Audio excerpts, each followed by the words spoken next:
Muchas gracias.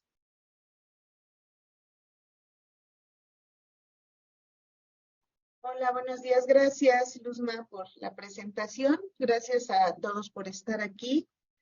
Pues bienvenidos a este ciclo de conferencias que llamamos Conocer y Proteger la Vida Silvestre y se desarrolla en el marco del Día Mundial de la Vida Silvestre, que como bien decía, se celebró el 3 de marzo, pero pues aquí seguimos haciendo algunas actividades para conmemorarlo. Yo les doy la bienvenida a nombre de todos los miembros de este Comité de Educación e Información Pública, que es parte del Consejo Estatal Forestal. En este comité estamos 11 instancias del estado de Morelos, representando diferentes sectores de la sociedad, y tenemos esta función justo de informar y dar difusión. En este caso seguimos las efemérides ambientales y hoy el Día Mundial de la Vida Silvestre. Este comité está presidido por el doctor Arturo Massari Espín, rector de la Universidad Politécnica del Estado de Morelos, quien no pudo acompañarnos y envía saludos. Pues muy brevemente recordar que conmemoramos, como si fuera el 3 de marzo, a la vida silvestre. ¿Sí? El mensaje de este Día Mundial en este año es alianzas en favor de la conservación de la vida silvestre, y brinda homenaje con este mensaje a las personas que ya sea en lo individual o de manera organizada en instituciones o sectores sociales, pues realizan acciones a favor de las especies silvestres. No debemos olvidar, es fácil pues vivir nuestro día a día con todas los beneficios que tenemos de la naturaleza. Pero debemos tal vez detenernos y recordar que todos los seres humanos, pues eso, nos beneficiamos diariamente en todo lo que hacemos a través de lo que nos brinda la vida silvestre, las especies en la naturaleza, ya sea a través de los productos que obtenemos de ellas, pero también de la red de interacciones funcionales que nos permiten tener todos los servicios ecosistémicos de los que tanto dependemos. Entonces, un día al año, un día como hoy, conmemorar y recordar esto que nos brindan las especies silvestres, pues eso, no olvidarlo, tenerlo presente. Y de ahí también tener presente la responsabilidad que tenemos para protegerlas y reconocer las faltas que tenemos ante esto. Y bueno, y es por eso que conmemoramos, ¿verdad? No celebramos, sino conmemoramos anualmente para recordar su importancia y las acciones que podemos hacer. De eso se trata este evento hoy. Y en él incluimos 4 pláticas que nos hablan de diferentes temas relacionados con la vida silvestre. Desde una charla de organismos poco reconocidos a veces hasta más bien menospreciados, ¿sí? Hasta pasando por otros temas, hasta algo que nos hace reflexionar de nuestra interacción como seres humanos con las especies domésticas y las especies silvestres. ¿Qué vamos a hacer en esta interacción tan cotidiana con nuestras especies domésticas que tal vez están dañando a las silvestres? En fin, hemos preparado un ciclo de 4 conferencias que esperamos que sean no solo de su agrado, sino que permitan reflexionar sobre la vida silvestre que tantos servicios nos da. Yo quisiera pasarle la palabra ahora al biólogo Juan Ramón Acosta para que nos dirija un mensaje y también nos haga favor de inaugurar formalmente este ciclo de conferencias. Primero le agradezco mucho al biólogo Juan Ramón Acosta por haber hecho espacio en su agenda para acompañarnos. Le paso la voz.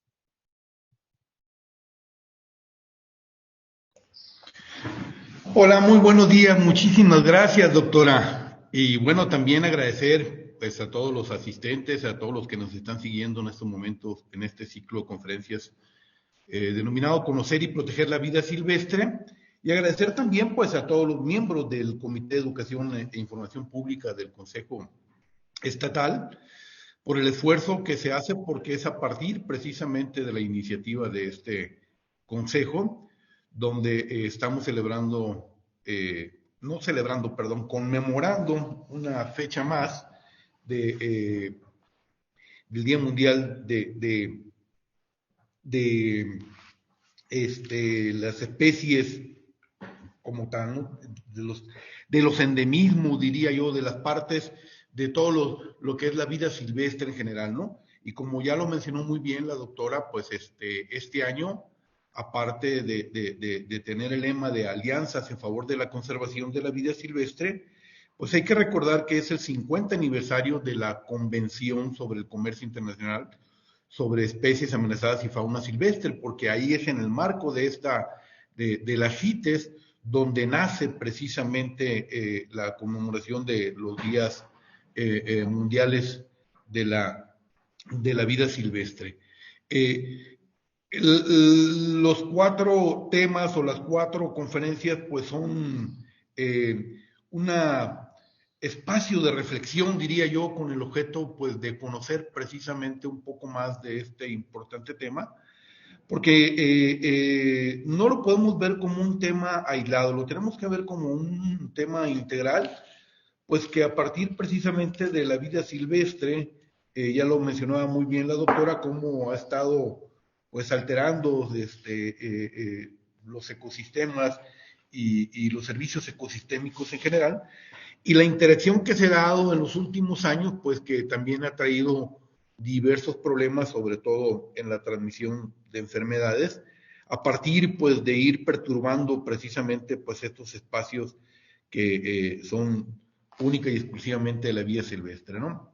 Entonces, CITES para este año, pues, tiene un lema muy importante también, que es el concepto de alianzas, donde las alianzas, pues, va de muchas formas, ¿no? Donde son desde alianzas con diversas asociaciones internacionales, con objetivos muy globales, pero hasta también a través de una iniciativa escolar, por ejemplo, en la que se pueden recaudar fondos en beneficio de un grupo conservacionista, hasta aspectos de alianzas para poder llevar a cabo aspectos como la publicación o las fotografías, por ejemplo, de la importancia que tiene este tema.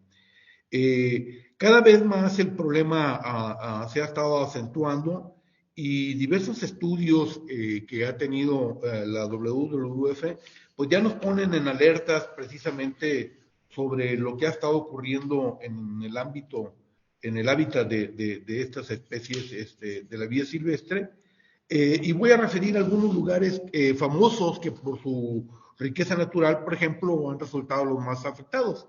En este caso es la sabana arbolada de Miombo, ¿no? Que es el hogar de los perros salvajes africanos en el sureste de Australia y el Amazonas, y que son fundamentalmente pues los más afectados. Algunos datos relevantes.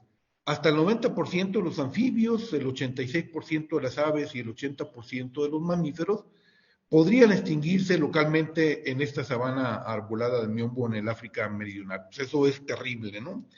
El Amazonas podría perder hasta el 60% de las especies de plantas, mientras que en el sureste de Australia el 89% de los anfibios podrían extinguirse a nivel local.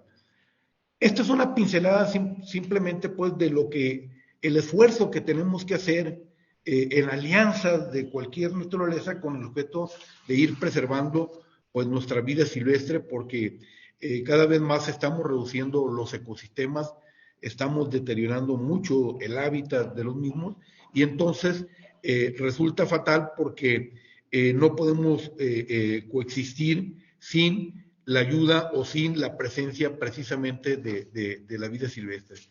Ya nuestros diferentes conferencistas nos van a dar algunos elementos fundamentales en temas muy particulares que es muy importante pues tenerlos como parte de la reflexión.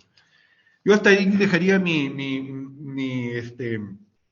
comentarios para dar paso a la eh, inauguración formal de este ciclo de conferencias, y siendo las 9:11 del día 6 de marzo del 2023, damos por inaugurados el ciclo de conferencias Conocer y proteger la vida silvestre, esperando que cada uno de nosotros podamos enriquecer nuestros conocimientos acerca de la importancia que tiene la vida silvestre, no solamente en nuestro estado, en el país, sino en el mundo entero. Muchísimas gracias.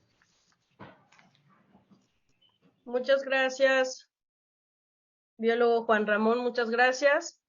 Vamos a proceder con la primera plática, con la primera conferencia sobre cucarachas y tijerillas, diversidad, conservación y estado de conocimiento. Y la doctora Marcela Osorio del CIVIC va a presentar al ponente Reinier Núñez. Muchas gracias, Marce.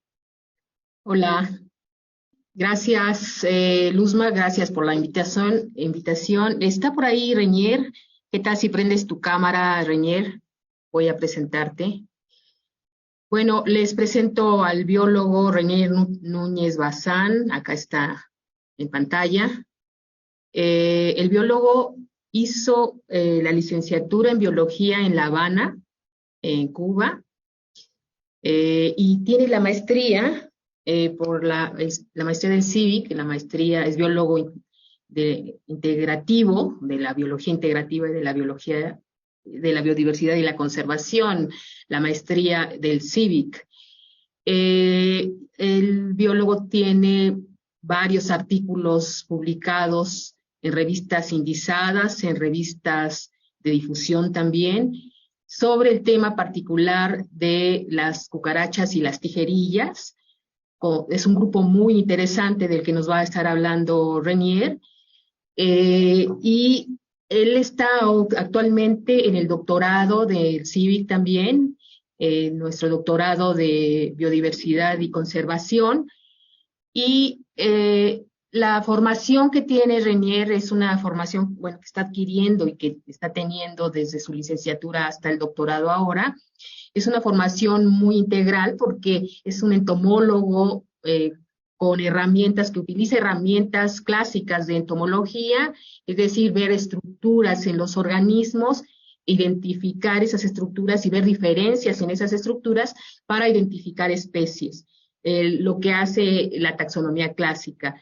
En el doctorado está ahora trabajando cuestiones de filogeografía, está empezando a hacer los análisis, va a integrar análisis a esta primera aproximación de taxonomía clásica, va a integrar nuevos análisis de filogeografía,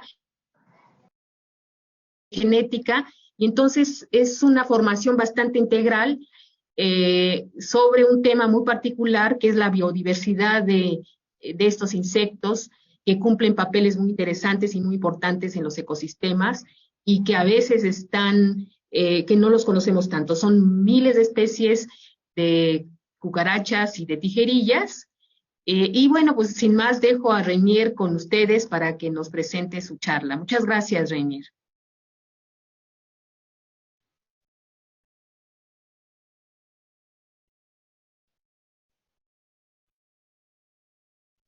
No se te escucha. No.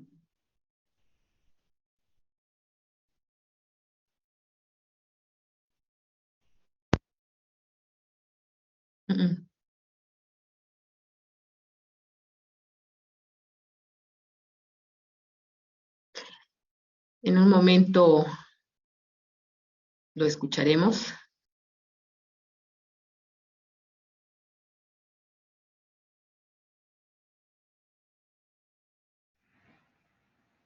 ¿Ahora me oyen? Te escuchamos muy bien, sí, gracias. Ahora sí. Ya.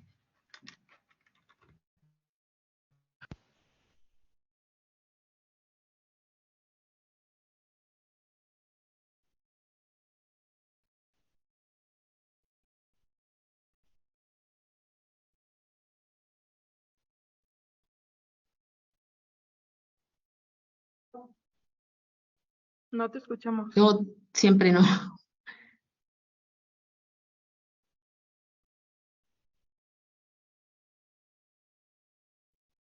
Tal vez desconéctate y vuélvete a conectar. A ver ahora. Sí, ahora sí. Sí. No sé qué pasa. Bueno, como les comentaba, el objetivo de esta plática es de alguna manera dar a conocer un poquito más acerca de estos grupos de insectos, los cuales son muy poco conocidos, muy poco estudiados y de alguna manera bastante discriminados, no solamente en México, sino en el resto del mundo, lo cual ha resultado en que haya muy pocos estudios y se conozca muy poquito acerca de estas especies a escala global. Entonces, ahorita deberían estar viendo mi presentación. Me avisan, porfa, si son capaces de ver la Ahí va. proyección. Sí, ahí va. ¿Sí? Ahí va, ahí va. Ok, Eso, muy bien. ok. Pues estos animales, como ya les mencionaba, han sido verdaderamente discriminados a lo largo de la historia y de hecho, por mucho tiempo estuvieron agrupados en un pequeño grupo de insectos conocido como los ortoteroides, el cual es un grupo eh, que no tiene relación filogenética estricta, sino que más bien ha sido un saquito en el cual echaron un montón de especies, las cuales tenían cierto parentesco y algunas que otras sí tenían verdaderamente relaciones filogenéticas, como son las cucarachas, tijerillas, las termitas, las mantis, los grillos, los plecópteros, que serían las moscas de las piedras, si vamos a ver la traducción del nombre común en inglés, que sería stoneflies, los fásmidos o insectos palos, los zorápteros, un pequeño grupo muy poco estudiado también,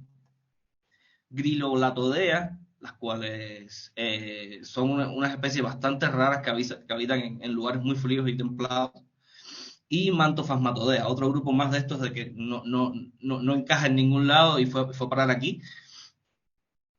Estos grupos, estos insectos aparecen en el Carbonífero, hay registro fósil desde esa época, por lo tanto compartieron hábitat con parte de toda esta vida muy antigua que precede a la actual, consistiendo uno de los grupos de insectos más antiguos. Estos animales tienen una gran importancia ecológica, están presentes en casi todos las redes tróficas que podamos imaginar. Siempre hay una cucaracha, siempre hay alguno de estos, un grillo, alguno de estos insectos forma parte de estas redes tróficas en algún momento, ya sea en cualquiera de sus estadios de vida. Son grupos muy abundantes, o sea, verdaderamente no es difícil encontrar una tijerilla, una cucaracha, un grillo en cualquier lugar. En nuestras mismas casas es muy usual que lleguen atraídos por la luz, buscando refugio, y están presentes en la mayor parte de los ecosistemas y hábitats. Por su lado, las tijerillas, el orden Dermaptera, el nombre proviene de vocablos que indican la dureza de sus alas, o sea, serían como que alas coráceas o con consistencia de piel, y es por este primer par de alas el cual estos animales lo tienen modificado para la protección del segundo par de alas y en ocasiones del cuerpo. Tienen un tamaño mediano, o sea, van de pequeño a mediano tamaño. Las alas delanteras, como ya les mencionaba, están modificadas como cortas terminas. Tienen alas traseras bien desarrolladas con varias líneas de pliegue, que ahorita vamos a estar viendo lo interesante aquí. El abdomen, y esta es su característica más conspicua, es que tienen el abdomen terminado con cercos en forma de forceps. O sea, estos cercos que están al final del abdomen de estos animales están modificados como si fuesen unas pinzas que les permiten toda una serie de actividades que ahorita estaremos mencionando. Se distribuyen principalmente por todo el hemisferio sur, con una mayor diversidad en las regiones tropicales, y en México se conocen alrededor de 70 especies. Por su lado, las cucarachas o orden Blatodea, ahorita están, como vamos a mencionar a continuación, están agrupadas junto con las termitas ahí. Poseen el cuerpo comprimido dorso-ventralmente. Eso quizás sea una de las características fundamentales que les permite identificar. Son estos insectos que son aplastados y tienen sus 6 patas caminadoras. O sea, es muy distinguible porque tienen un pronoto que cubre una cabeza opistonata y unas piezas bucales masticadoras. O sea, tienen una cabeza muy común dentro de los insectos, muy básica, muy primitiva, digamos de alguna manera. Y también poseen terminas y alas con diferente grado de desarrollo, y junto a las tijerillas tienen una mayor distribución también en las regiones pantropicales. Y para México se conocen alrededor de unas 170 especies. Las cucarachas históricamente han sido tratadas como un grupo homogéneo, en la cual se conocen principalmente a sus representantes más cercanos al hombre, digamos de alguna manera, que han sido Periplaneta americana, Blatella germánica y unas cuantas especies más que son las que tienen hábitos peridomésticos y van a estar más cercanas al hombre, van a convivir con él y van a constituir en algunas ocasiones pestes y plagas. Esto ha ocasionado que históricamente ha sido un grupo repudiado. Nunca ha habido mucho interés por saber qué hay de interesante en este grupo o qué podemos saber acerca de sus especies silvestres, las cuales son muchas verdaderamente. Se conocen hasta el momento actual más de 4.400 especies a escala mundial, las cuales poseen una diversidad de formas y tamaños bastante interesantes, lo cual se mueve muy lejos de este patrón conocido que hay de esa cucarachita roja, desagradable, con mal olor, digamos de alguna manera, que solemos encontrar en la casa. El espectro es bastante amplio, con una diversidad de formas bastante interesantes. Como ya les mencionaba anteriormente, actualmente se encuentran muy cercanamente relacionadas con las termitas. De hecho, los últimos cambios en la sistemática del grupo ha ocasionado de que tanto termitas como cucarachas se encuentren bajo un mismo orden, bajo orden Platodea. Esto gracias a que hay grupos de cucarachas sociales, ahorita vamos a estar hablando acerca de ellas, las cuales comparten una gran relación genética con las termitas, además de una serie de características simbióticas, digamos de alguna manera, que las hacen muy emparentadas. Por ejemplo, los microorganismos encargados de la digestión de la madera en el tracto digestivo de las termitas son los mismos que aparecen en estos grupos de cucarachas, los cuales la emparentan muchísimo, unido a esta parte de la eusocialidad y el modo de vida que poseen estos animales. Comúnmente se piensa de que de las cucarachas es que quizás sea la falacia más grande y la más promovida internacionalmente, es que las cucarachas son capaces de sobrevivir a una bomba atómica. Esto tiene un origen bien interesante, porque fue que después de las bombas nucleares lanzadas a Hiroshima y Nagasaki, se encontraron que en muchas zonas donde cayeron estos explosivos, los únicos seres vivos que prácticamente aparecían por todos los lugares eran las cucarachas. Sin embargo, esto no es tan así. O sea, una bomba nuclear puede alcanzar unas temperaturas de 982 grados Celsius en un radio de acción de 1,9 kilómetros, con una capacidad de radiación de 10.000 rats. Un ser humano promedio puede tolerar unos 1.000 rats durante 5 minutos y básicamente muere. Sin embargo, las cucarachas pueden llegar a soportar hasta 10.000 rats. O sea, en estudios que se han hecho, se ha demostrado que las cucarachas son capaces de tolerar 10 veces más la radiación que los seres humanos. Sin embargo, cuando vamos a ver el tema de la temperatura, ambos morirían calcinados. O sea, en la explosión que causaría la bomba nuclear, básicamente todo muere. Si es alcanzado por las temperaturas, lo que sucede es que estos animales son capaces de moverse y después ocupar estas áreas muy radioactivas y poder sobrevivir ahí. Las teorías son varias con respecto a por qué puede hacerse. Una de ellas, la más mantenida, es que los ciclos de divisiones celulares son mucho más lentos en estas cucarachas, en las cucarachas de manera general, y que además después de que llegan a la adultez casi que separan los ciclos de división celular, lo cual ocasiona que haya muchas menos mutaciones que puedan acabar con la vida de estos organismos. Como ya les mencionaba, estos animales están rondando hace mucho tiempo por la Tierra, convivieron con los dinosaurios y se podría decir que son los grandes supervivientes de la Tierra. Estos animales llevan muchísimo tiempo desarrollando diferentes mecanismos defensivos, los cuales le ha permitido hasta la actualidad estar presente en casi cualquier lado y sobrevivir a casi cualquier cosa, como ya estamos viendo hasta ahora mismo. Es muy común que lleguemos a nuestra cocina y de pronto al encender la luz nos encontremos un montón de cucarachas que ipso facto desaparecen gracias a fototactismo negativo. O sea, esta es una ventaja evolutiva de estos animales, los cuales le permite huir al menor cambio en la fotoluminicidad. Van entonces a huir. En estos grupos incluso tenemos dos tipos de fototactismo, tenemos positivo y negativo. Hay algunas especies de cucarachas que son atraídas a la luz y pueden ser capturadas con trampas de luz. Sin embargo, la mayor parte de plagas y pestes suelen poseer fototactismo negativo, los cuales les permite, evidentemente, un modo de vida crítico y sobrevivir viviendo con otros seres como nosotros. Otra parte bien interesante es por qué son tan difíciles de pisar. O sea, ¿qué hace que las cucarachas sean tan rápidas al responder ante un agresor que intenta agredirlas de alguna manera, o en nuestro caso pisarlas?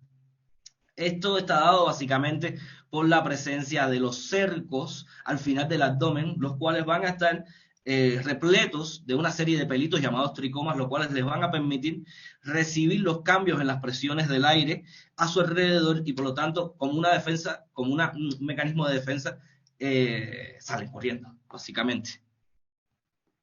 Esto se lleva al extremo cuando vemos algunas especies, por ejemplo, este sería el género Saltiblatela, una especie sudafricana que tiene relativamente poco tiempo de haber sido descrita, la cual tiene el último par de patas modificadas como si fuese un grillo y básicamente le permite una agilidad, una movilidad mucho más desarrollada que la de la cucaracha común. Es capaz de moverse mucho más rápido, dar saltos y correr mucho más rápido. Como otro mecanismo de defensa, ya mencionaba, quizás una de las características más interesantes en las cucarachas es que tienen este cuerpo comprimido dorso-ventralmente que les permite de alguna manera colarse en un montón de grietas y oquedades, y además de esto le permite, como en este caso, donde es llevado un poquito más adelante esta forma del cuerpo, el síndrome del panqueque. Básicamente es que estos animales extienden, o sea, durante su evolución se ha ido extendiendo los bordes del cuerpo hasta convertirlos básicamente en un tanquecito de guerra andante, los cuales estos márgenes del cuerpo van a estar protegiendo todo lo que puede ser sensible, entre estos las patas, antenas, boca, etcétera, y permitiendo, por ejemplo, como pueden ver acá, que el animal se adhiera a un sustrato y no pueda ser agredido por los depredadores. Otro caso son los conglobuladores. En este caso estamos viendo animales que son muy similares a las cochinillas de la humedad, las cuales ante cualquier agresión son capaces de enredarse sobre sí mismos como un armadillo y proteger todas las partes sensibles como ya les mencionaba anteriormente. También hay un montón de especies que poseen mimetismo y coloración aposemática. O sea, esto de acá arriba es una eufilodrómida. Estas especies son muy parecidas a dípteros y avispas. Como pueden ver, tienen ojos muy grandes, tienen una serie de coloración y forma de las patas, las cuales a simple vista las asemeja muchísimo a himenópteros y dípteros. Este es otro caso de una cucaracha, la cual mimetiza completamente a un coleóptero. Incluso tienen las defensas químicas que en ocasiones podríamos encontrar en este tipo de coleópteros. Y esto que tenemos acá, por ejemplo, es el género Prosoplecta, el cual es un género que mimetiza completamente a escarabajos, y en este caso escarabajos con cierto grado de toxicidad, como son las mariquitas, las cuales son capaces de expeler, digamos de alguna manera, expulsar una serie de sustancias que son malolientes y en algunos casos son desagradables al paladar de muchos organismos. Por lo tanto, se están disfrazando de alguien peligroso. Incluso hay especies como esta, en una de las cucarachas más comunes, verdaderamente muy utilizada como mascota. es una cucaracha de Madagascar, es la cucaracha gigante de Madagascar básicamente. Es una cucaracha que tiene la capacidad de silbar ante un agresor, o sea, emite unos sonidos y unas vibraciones que son capaces de disuadir a un posible agresor. Y en cuanto a la reproducción y cuidados parentales, también aparecen un montón de cosas muy interesantes en este grupo, como por ejemplo esto. Y esta verdaderamente no es Eva, la de Wally, sino que es el género Luciormetica, la cual es un grupo que se encuentra distribuido en Sudamérica y es capaz de hacer emisiones de luz, las cuales las utilizan principalmente según lo más aceptado dentro de la academia actualmente, para la comunicación entre sexos, permitiendo así el cotejo y apareamiento de estos grupos. Tenemos varios tipos de reproducción en estos animales, entre ellos uno es la partenogénesis, la cual se basa en que estos animales, básicamente las hembras sin presencia de los machos, son capaces de reproducirse y dejar descendencia que básicamente serían clones de las madres. Esto, por ejemplo, aquí les menciono que en algunos países solo hay hembras. Eso es muy interesante porque esta especie, en Cuba, por ejemplo, solamente hay registros de hembras. No se ha encontrado un solo macho. Al parecer, en la historia biográfica de la especie, al llegar a Cuba, nunca llegaron los machos y solamente llegaron las hembras, las cuales hasta la actualidad se siguen reproduciendo por partenogénesis. Tenemos dos tipos de reproducción ovípara, la ovípara A y la ovípara B. Quizás la ovípara A la hayan observado en muchas ocasiones, que es la que posee Blatela germanica, esta cucaracha, la cucaracha alemana, esta pequeñita que es bien difícil de erradicar de los hogares, la cual la hembra, una vez que extrude la ooteca, la mantiene durante un tiempo hasta que eclosionan los huevos y entonces salen las crías. Mientras que la ovípara B ponen huevos igual dentro de una ooteca, pero en este caso la adhieren a sustratos, la entierran, la dejan en determinados lugares. Está la ovovivípara, la cual cucarachas que mantienen la ooteca dentro hasta la eclosión de los huevos y entonces es que hacen como esta especie de parto en el cual salen todas las cucarachas. Y está la reproducción vivípara. Este es uno de los pocos insectos en el mundo. De hecho, es el único insecto en el mundo, perdón. Es uno de los pocos en tener reproducción vivípara, pero es el único insecto que tiene un verdadero útero. O sea, Diploptera punctata es un grupo de cucarachas, las cuales son muy parecidas a coleópteros, mimetizan coleópteros, y tienen un modo de vida muy interesante, donde tienen defensas químicas y demás, y lo interesante acá sería de que el apareamiento tiene un montón de complejidades, ya que los machos suelen buscar a hembras cuando están acabadas de mudar, acabadas de llegar a adultos, para que éstas no tengan muchas defensas. Y entonces los machos se aparean junto a la hembra en ese momento en el cual está indefensa la hembra de alguna manera, porque todavía no ha quitinizado, por eso este color blanquecino, aún no ha quitinizado todas sus estructuras, están más débiles, incluso sus glándulas de defensa tampoco están quitinizadas y por lo tanto no pueden ser utilizadas. Y el macho aprovecha este momento para aparearse con la hembra. Y la hembra, a su vez, además de aparearse con el macho, lo que obtiene es que está defendida durante ese periodo en el cual se va quitinizando. Es un grupo muy interesante en el cual, como ya les mencionaba, tienen un verdadero útero y son capaces de parir verdaderamente los animales. Y además de esto tienen cuidados parentales en los cuales son capaces de expulsar una serie de sustancias, una leche, digamos de alguna manera, la cual es utilizada como alimento por las crías. Lo interesante de esta leche es que ya hubo una serie de noticias en determinado momento acerca de esta leche, debido a que lo interesante es que es mucho más proteica, mucho más rica en nutrientes que la leche de búfalo incluso. Entonces, teniendo aislados los genes encargados de la producción de esa leche, se podría llevar a microorganismos, por ejemplo, y producirse a escala industrial. Y esa fue la vorágine de ese momento, que todo el mundo hablaba de ese tema. Evidentemente nadie quería tomar leche de cucaracha.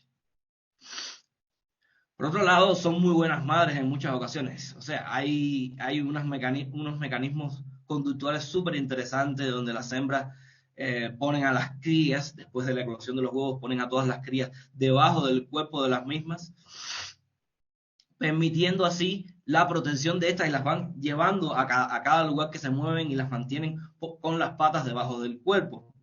Y está otro caso un poquito más extremo, en el cual aplanan completamente el abdomen y entonces colocan a las crías entre las alas y el abdomen. Y en este caso que vemos aquí abajo, es una hembra, pero que lo que hace es convertir el cuerpo en una especie de copa, una especie de vasija, y suben a todas las crías encima y las van transportando durante su desarrollo.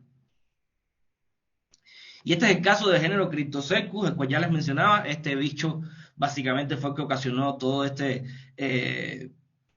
desorden en la sistemática de las cucarachas, ya que ahorita se encuentran, como ya les había mencionado, junto a las termitas, y es dado por este grupo, el género Cryptocercus, el cual tiene un modo de vida eusocial, un sistema de parejas de por vida, con cuidados parentales, con familias que viven en una oquedad y protegen la oquedad en familia completamente. O sea, es muy interesante, y se alimentan principalmente de madera, taladran en la madera básicamente, van alimentándose esa madera con esos microorganismos que tienen en el tracto digestivo, que les permiten romper la pared de la celulosa y alimentarse de estas fibras, y viven toda una vida verdaderamente en familias ubicadas dentro de los troncos podridos de estos árboles. Entrando en las tijerías, estas quizás sean conocidas mayormente como el insecto más vago, como el cerebro, que trepa por las noches y se mete en tu oído para poner huevos y comerte el cerebro, pero esto no es tan así verdaderamente, como estaremos viendo a continuación. Y por otro lado, es muy conocida como una plaga muy, muy potente en algunos agroecosistemas, y en lo cual puede tener algo de cierto verdaderamente. Sin embargo, a pesar de la mala fama del grupo, es un grupo bastante interesante, con alrededor de 2000 especies descritas hasta el momento en todo el mundo, con una variedad de formas y tamaños muy interesantes, y con una variedad de hábitos alimenticios que los separan completamente de esa parte de comer cerebros o con plagas directamente. O sea, si hay especies como estas que ven acá arriba, las cuales se pueden alimentar de material vegetal. Otras incluso son muy consideradas como plagas de muchos cultivares de flores, de algunas frutas. Sin embargo, la mayor parte de las especies verdaderamente tienen hábitos omnívoros, y muchas veces son los señores de la limpieza por excelencia. Se dedican a alimentarse de todo el material en descomposición, principalmente de plantas. Muchas veces en descomposición se alimentan de él, son descomponedores en este caso, y muchas especies pueden ser incluso depredadores oportunistas o basales, o sea que basalmente son depredadores, lo cual perdón, los convierte en un grupo que tiene muchas aplicaciones para el control biológico. Acá, como pueden ver, estamos viendo una hembra de una especie del género Doru, la cual se está alimentando de pulgones. O sea, un solo individuo de esto en una noche es capaz de acabar con una colonia entera de pulgones. O sea, hay muchísimo que se puede hacer con estos grupos. Ay, perdón, ¿qué pasó?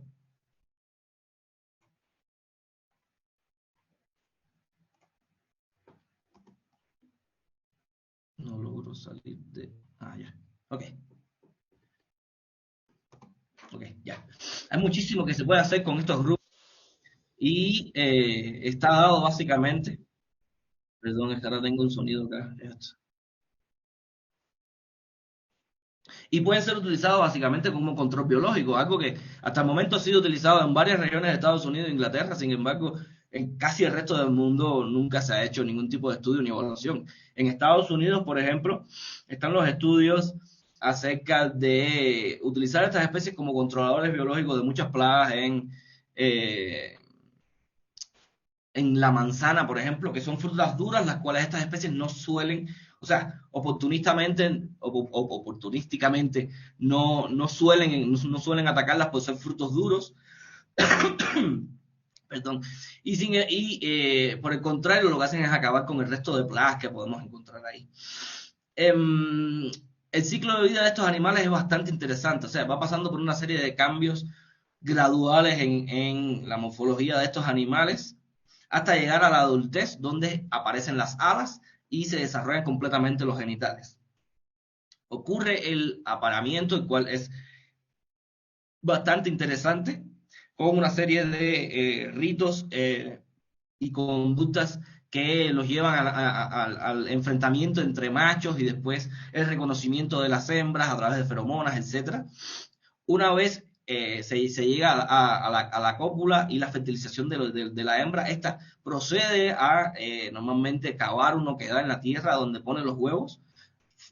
Normalmente están a unos 5 centímetros, 6, 7 centímetros de profundidad, donde cavan esta oquedad, colocan los huevos y se mantienen durante toda la gestación de los huevos, limpiándolos constantemente y haciéndole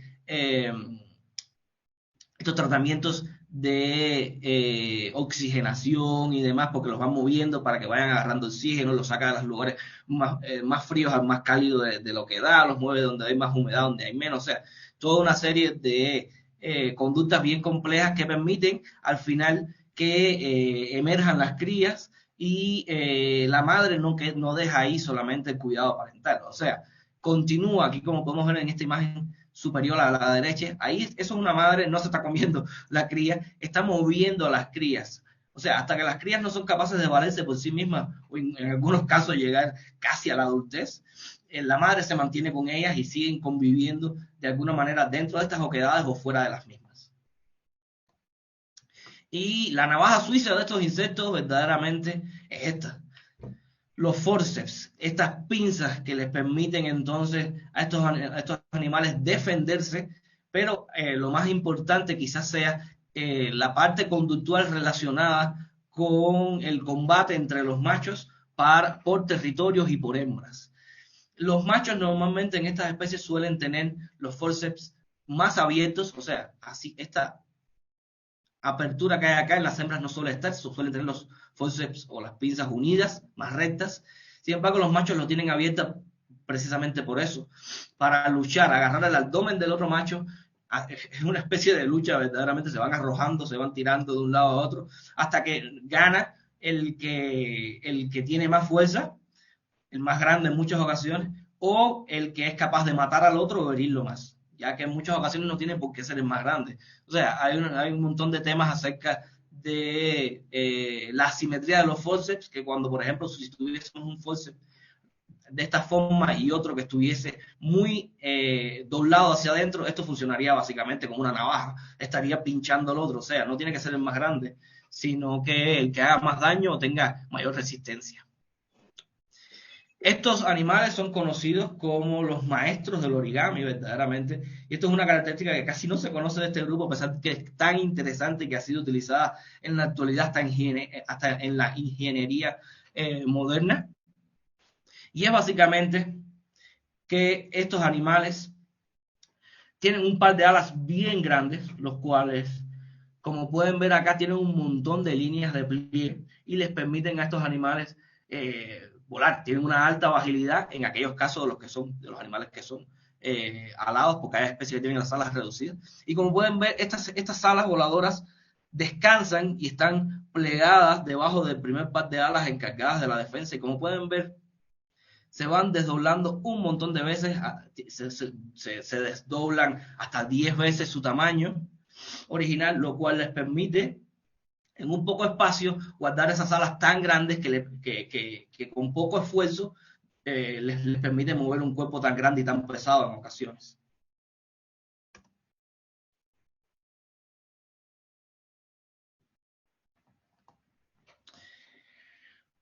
Más allá, nos movemos muchísimo más allá y vamos a tener unos grupos bastante raros, los cuales van a ser la familia, en este caso la familia Arixenidae, las cuales son especies que son ectoparásitos de murciélago en el sudeste asiático. Son una familia con 2 géneros, básicamente. Son animales los cuales han perdido la visión, viven en oquedades y cavernas, básicamente parasitando a estos animales. Son vivíparos, o sea, mantienen los huevos dentro para simplemente dar a luz a las crías y que ya comiencen su ciclo parasitario encima de estos animales. Los forceps incluso ya no son quitinosos, se ha perdido la rigidez de los forceps y solamente son segmentados, incluso como el de las cucarachas, los secos, porque serían muy similares, se utilizan simplemente para actividades sensoriales. Y por otro caso tenemos a la familia Hemimeridae, la cual se encuentra en África y son ectoparásitos de roedores, de unas ratas gigantes básicamente africanas. Estos animales igual han perdido completamente la visión, no tienen cercos rígidos y son vivíparos también. Y básicamente constituyen una plaga bien fuerte de estos animales, los cuales llevan muchísimo tiempo de coevolución al parecer. Con respecto al estado de conocimiento, para Morelos se conocen alrededor de 16 especies. Ese número va a subir próximamente, ya que tenemos varias nuevas especies y nuevos registros para el estado. En su momento, cuando se hizo esta tabla, se encontraron con muy pocos muestreos y muy pocos estudios, 5 nuevos registros y una nueva especie, lo cual nos da un indicativo de lo poco estudiado de estos grupos, ya que con poco esfuerzo de muestreo salen un montón de resultados bien interesantes. Y esto que vemos acá son las únicas localidades dentro de Morelos de las cuales hay registros de cucarachas. O sea, evidentemente falta muchísimo más por estudiar dentro del estado y simplemente lo que pasa es que nunca se le ha prestado o la atención adecuada o nunca ha habido interés por estudiar el grupo, unido por supuesto a la falta de especialistas. Como pueden ver, son solo 18 localidades en todo el estado. Y interesantemente, ninguna en la parte de Morelos que se encuentra embebido en el eje neovolcánico. Con respecto a las tijerillas, serían alrededor de 11 especies estando presentes acá en Morelos, de las cuales igual, con muy pocos estudios, se encontraron 3 nuevos registros para la reviews y se describió un género y una especie nueva. O sea, una especie relativamente común. Se encontraron bastantes individuos en unas trampas de caídas en la reserva de la biosfera y terminó siendo un género nuevo y una especie nueva, o sea, una especie monotípica solamente conocida para la reserva. Y la distribución mucho peor que en cucarachas, o sea, de acá se conocen 6 localidades, o sea, 6 localidades en todo el estado solamente tienen algún reporte, algún registro de una tijerilla. Eso lo cual nos evidencia lo poco estudiado que está el grupo verdaderamente. Y con respecto a la conservación de estos grupos, es muy triste, sinceramente, pero no hay absolutamente nada. No se conoce nada acerca de los riesgos o peligros que puedan tener estas especies. No se conoce nada acerca de los estatus poblacionales de muchas especies. No se conoce nada acerca de influencia de especies exóticas sobre especies nativas. No se conoce nada sobre riesgos actuales que puedan tener algunas especies o algunas poblaciones. No se conoce absolutamente nada. O sea, si fuésemos a hacer un estudio serio de riesgos para la conservación de estos animales, nomás con los pocos registros que hay, ya perfectamente estarían en peligro, porque se conocen muy poco. O sea, hay especies que solamente se conocen de una localidad y por lo tanto eso ya la pone en peligro directamente, que esté presente solamente en una localidad con tantos riesgos que actualmente corre básicamente casi toda la biodiversidad terrestre y marina. Entonces, verdaderamente, es algo que hasta hace poco estábamos comentando yo y otro colega de que hay una iniciativa para incluir grupos de artrópodos y en este caso insectos en la lista roja de la vida silvestre. Entonces sí estaría muy interesante tratar de unir toda esta información que es muy poca verdaderamente y tratar de establecer algunas pautas para la conservación y establecer quizás alguna categoría de conservación para estos animales. Igual, abro la invitación a que platiquen y comenten al respecto, que se siga teniendo en cuenta, o se empieza a tener en cuenta, perdón, de alguna manera estos animales que a veces son muy despreciados, sinceramente, pero es unos grupos muy interesantes, los cuales tienen muchísimo por estudiar y tienen muchísimas funciones en nuestros ecosistemas que a veces no tenemos en cuenta, y solamente nos dejamos llevar por esa visión antropocentrista en la cual tenemos una plaga dentro de la casa en ocasiones y nos molesta, y ya por ahí ya todo lo que esté relacionado se parezca a ese bicho, es plaga y es más visto, y quizás sería muy útil que se cambiara el punto de vista en que se observan estos animales y que se tengan en cuenta los planes de manejo y demás. Estaría súper interesante y súper útil para el grupo. Muchas gracias. Muchas gracias, Renier. Muy bien. Vamos a la sesión de preguntas. Si tienen preguntas y dónde yo veo las preguntas, pueden levantar el micrófono. También pueden mencionar en el chat sus preguntas. Gracias. Gracias, Marce. Mira, Luis Tinajero en el Facebook dice, excelente ciclo de conferencias, sigan realizando eventos así, felicidades. Gracias. ¿Más comentarios?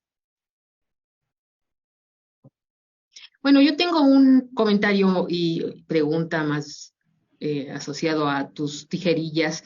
Generalmente se conoce mucho sobre las tijerillas europeas, ¿no? Una especie europea que se ha estudiado todo, la parte molecular, la parte de conducta, interesante porque son estudios también de biología evolutiva, de ecología evolutiva. ¿Por qué piensas que hay este sesgo? Por ejemplo, esta especie se le conoce todo, los pelitos, todo a esa especie de tijerilla europea. Y ya, ¿no? No se conoce. Lo demás, que son miles de especies, seguramente son totalmente desconocidas su biología básica. Entonces, ¿cuál crees que sea por qué crees que se dé esta situación, Reña? Lo mismo que pasa con Periplaneta americana, que es una especie cosmopolita. Se encuentra en todo el mundo, está distribuida en todo el mundo. De hecho, hasta hace poco, hace unos años, se reportó para acá, para México, y se reportó interesantemente en Zempoala, en la laguna de Zempoala. Entonces es una especie que en muchas ocasiones puede actuar como plaga en determinado ecosistema, y en otras ocasiones, interesantemente, actúa como control biológico. O sea, es súper interesante, y ya que, como ya le digo, es una especie que está distribuida en todo el mundo, o sea, se ha ido uniendo información de cada lado, evidentemente, y por eso es que se conoce tanto acerca de la especie. Lo mismo sucede con Periplaneta americana. Especie cosmopolita distribuida en todo el mundo con importancia económica, y ya, ahí está. Básicamente, la atención se le ha prestado mayormente a esas especies por su distribución y su importancia. Y sobre la biología también de las cucarachas o de las tijerillas, la función como ecosistémica o de grupos funcionales está desconocida, ¿no? Pero seguramente hay grupos funcionales que son justamente, que ocupan todos los nichos, ¿no? ¿Qué me puedes decir sobre eso? De hecho, precisamente, eso fue otro tema de plática con un colega hace poco también, que precisamente estaba enfocado a eso, de que no existe un estudio que establezca gremios en cucarachas, por ejemplo. No existe. Y sí los hay. Sí hay gremios que evidentemente están ahí, y nunca se ha extendido a todo el grupo, ni se ha hecho el estudio con todo el grupo a ver verdaderamente qué funciones ecológicas y qué hábitos alimenticios y conductuales van a definir determinados grupos, incluso que pueden estar relacionados con la filogenia, los cuales podrían de alguna manera delimitarse. Ya cuando uno agarra un bicho de tal género, puedes decir, este género normalmente son frugívoros, normalmente son polinizadores, ¿no? Porque si hay especies polinizadoras que se alimentan de polen básicamente y néctar. Entonces, sí falta mucho por saber verdaderamente en eso, y en tijerillas pasa básicamente lo mismo. No existe un estudio que los separe o los agrupe de alguna manera en determinados gremios ecológicos. Ujú. Muy bien. ¿Quieren alguien más preguntar? No sé, Luzma, si hay alguien más en el No, Marce, batalla. Ok. pero yo tengo una pregunta. Sí, adelante. Me pareció bastante interesante, digo, mi perspectiva de las cucarachas y las tijerillas cambió drásticamente, son un grupo muy complejo, muy interesante, y me llamó la atención este comportamiento de las cucarachas que tienen pues de proteger y cuidar a sus crías, ¿no? Quería preguntar si hay otros grupos de insectos que hagan, como que tengan este comportamiento, ¿no?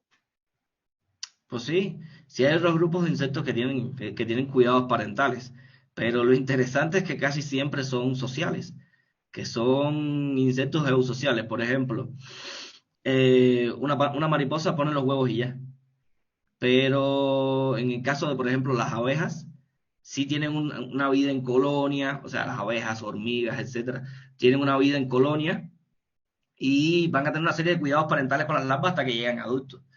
Pero interesantemente hay un montón de grupos que no tienen cuidados parentales. O sea, la mayor parte de los insectos holometábolos no tienen cuidados parentales, exceptuando a hemípteros a himenópteros, que serían las abejas y hormigas y demás. Y Las mismas tijerillas, ¿no? ¿Mm? Las mismas tijerillas también.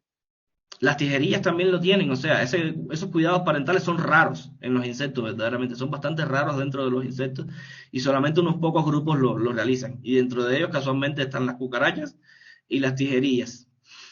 Sí. Bien, aquí hay una mano de levantada de Eli Arellano, pero antes de eso hay un mensaje aquí, la liga de la enfermedad de Chagas con alguna de estas especies. ¿Mm? En más de Puede Chagas. comentar, Chagas dice aquí. No, pero el mal de Chagas es transmitido Chinches. por chinches y Sí. verdaderamente las chinches son hemípteros. En este caso serían las chinches besuconas, que son las que transmiten el mal de Chagas, que no tienen nada que ver con estos dos grupos, que Ujú. serían Blatodea y Dermaptera. Son órdenes completamente distintos de insectos. Sí, muy bien, gracias. Eli tiene la mano levantada y luego Valentina Carrasco.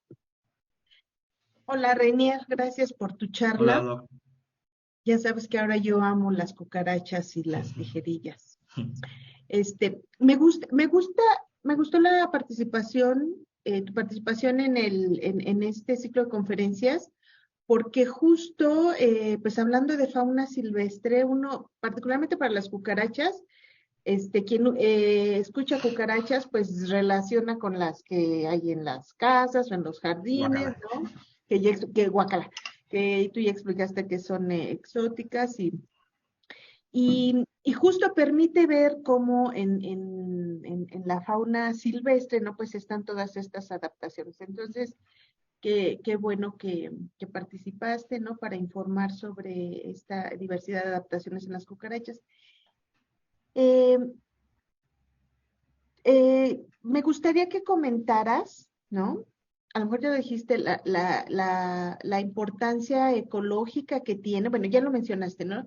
Pero sobre todo, de manera invitatoria, ¿no? Hay tanto por hacer por este grupo, tú lo dijiste ahorita casi al final, no hay nada de conservación y a lo mejor la gente pensaría, ¿para qué quiero conservar cucarachas, no? O sea, que se mueran, pero me gustaría que platicaras de esto, de tus proyectos y como invitar, sobre todo a estudiantes que quisieran involucrarse, a lo mejor no solo contigo, pero generar esta escuela, esta línea que está creciendo gracias a tu trabajo y de los colegas sobre estos grupos. Sí, verdaderamente, como usted decía, estaría súper que creciera la línea de investigación y que pudiésemos tener un poquito más de información, o sea, dejar un poquito más de información con nuestro paso sobre estos grupos, ya que verdaderamente se sabe muy poco de la fauna, de esta fauna y de su ecología y demás. Verdaderamente, estos fueron pinceladas de lo poco que se conoce, sinceramente. Hay muchísimo que se desconoce y esto puede tener muchísimas implicaciones para su conservación y la conservación de los hábitats en los que se desarrollan estos animales. O sea, el efecto mariposa, o sea, este efecto mariposa, que el batir de las alas de una mariposa puede ocasionar un huracán en el otro lado del mundo, en muchas ocasiones tiene muchísimo sentido. Se puede perder una especie y que no sepamos simplemente a qué se dedica, y puede ser un bicho feo, puede ser una cucaracha, por ejemplo, no la tengamos en cuenta y puede ser la única polinizadora de una especie que es clave en un ecosistema, por ejemplo. Pudiese ser perfectamente, y se podría perder todas las relaciones de ese ecosistema y consigo el ecosistema se vendría abajo. O sea, falta muchísimo para estudiar. Ahorita estamos trabajando en cuestiones de ecología, cuestiones de sistemática, cuestiones de biogeografía, cuestiones de filogenética. Tenemos muchísimo por hacer verdaderamente. Ya tenemos varios estudiantes. Sí, estaría súper bien encontrar más personas interesadas en colaborar en estos temas.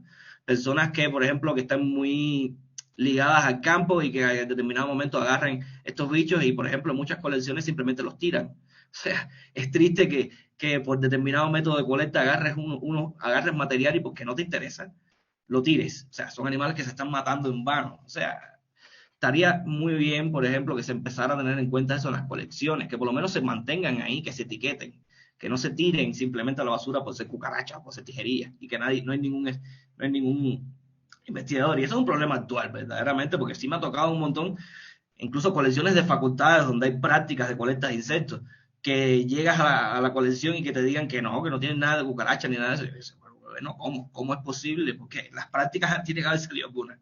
En las prácticas tiene que haber salido alguna. ¿Dónde va a parar ese material? O sea, es una invitación a que se tengan en cuenta estos grupos que suelen ser muy interesantes y en ocasiones suele ser bastante fácil para llamar a nuestro vago interior, digamos de alguna manera, a nuestro poco trabajador interior. En muchas ocasiones es bastante fácil de trabajar porque se sabe tan poco que cualquier línea de investigación que quieras desarrollar puede tener resultados muy interesantes y casi siempre van a ser nuevos. Es lo interesante en estos grupos y que no se están explotando verdaderamente. No se está estudiando. Perfectamente cualquier persona podría dedicarle la vida, como estoy haciendo yo, a estos grupos y me voy a morir y no voy a terminar de estudiarlos. O sea, falta muchísimo por hacer y verdaderamente se debería hacer. Estaría muy, muy, muy bien que se pudiese hacer muchísimo más en estos grupos. Gracias, Daniel. Por nada. Bueno, Valentina tiene preguntas. Valentina Carrasco. Estoy intentando activar el micrófono. Bueno, yo ya le había comentado a Reinier que pues que su grupo es polémico. Entonces me gustaría que hiciera algún comentario para la sociedad en general de cómo tolerar o convivir con estas especies, ubicando que no nos referimos solo a las caseras, ¿no? Pero muchos de estos individuos los matamos así, sin ton ni son, sin siquiera, a veces solo porque se cruzan en nuestro camino. Entonces, si tiene alguna recomendación para la sociedad en general. Gracias. Gracias, doctora. Básicamente mi recomendación en general es que se trate de evitar matar especies silvestres. O sea, es difícil porque las personas en general, de hecho, es increíble hasta dentro de la academia, muchas personas, tú le dices cuántas especies hay y dicen, no puede ser, ¿cómo que hay no sé cuántas especies? No puede ser. O sea, es muy desconocido el grupo. Lo importante es que logremos comunicar un poquito más la información acerca de estos grupos para que se pueda diferenciar lo que son las especies malas, las plagas, de las buenas y naturales. O sea, para que entonces las personas sean capaces de discernir entre estos animales y cuando vean una exótica, la puedes matar. O sea, es una plaga al fin y al cabo. Si tienes una cucaracha mala en la casa o una tijerilla mala en la casa, evidentemente lo más lógico es matarla. Tienes una plaga en la casa. Pero en ocasiones sí entran otros animales. O sea, falta mucho de trabajo de comunicación sobre estos grupos para que las personas, el público en general, sea capaz de diferenciarlas de alguna manera y conocer la importancia de las silvestres y la no importancia de las exóticas para que sean entonces capaces de, cuando se te cruza uno en medio, saber si es exótica o no. Que es bastante sencillo, o sea, las plagas no tienen pérdida, son muy diferentes del resto de especies, o sea, son bien conocidas y las vas a ver tanto que las vas a conocer. Y verdaderamente falta trabajo en ese aspecto, falta mucho trabajo en ese aspecto de la comunicación científica para poder trabajar en el imaginario popular y que cambie un poco la perspectiva sobre estos grupos y que se sepan diferenciar las malas de las buenas. Muy bien, gracias, Vale. Si nadie más tiene preguntas o comentarios, bueno, un último comentario y reflexión tal vez es, pues son muchos millones de años perdiendo al perder especies, ¿no? No le escuché el inicio de la pregunta, perdón. Que me parece que podría ser una pérdida de muchos millones de años de evolución cuando se pierden las especies, ¿no? Entonces no tendríamos el derecho de nosotros humanos de perder eso, ¿no? Y de promover la pérdida de esos años de evolución. ¿Qué piensas, Reinier? Pues sí, de hecho, o sea, cuando nos ponemos a analizar estas especies plagas y demás, ellas, a ver, uno jocosamente utiliza el término malas, buenas, pero verdaderamente simplemente son animales que quieren sobrevivir. O sea, son animales que buscan un hábitat donde desarrollarse y que en muchas ocasiones, como el mismo caso del planeta americana, lleva con nosotros conviviendo desde las cavernas. O sea, desde África venimos juntos. Entonces es sumamente interesante de que quizás ahora molestan, pero en algún momento fueron las encargadas de limpiar esas cuevas. Fueron las encargadas de que todos nuestros desechos, los desechos que generábamos, ellas se las comían. Ellos eliminaban esos desechos. Ahorita es un problema porque los desechos los echamos en una bolsa de basura y lo tiramos, pero en algún momento se tiraban ahí mismo en el suelo. Entonces, tenía mucho que ver quizás con la salud. Muy bien. Dentro de esas cuevas. Eso está súper interesante. Y esas son las que actualmente son plagas. O sea, hoy son plagas porque nos molestan, pero en algún momento no fue así. Y sin embargo, seguimos con esta mentalidad de que somos el centro del universo, nosotros no hay nada que nos pueda molestar y que nos saque de nuestra vida común, de nuestras comodidades, y a partir de eso estamos acabando con todo, destruyendo ecosistemas enteros, exterminando especies, con tal de mantener una serie de comodidades, las cuales las tenemos hace unos pocos años verdaderamente, y luchamos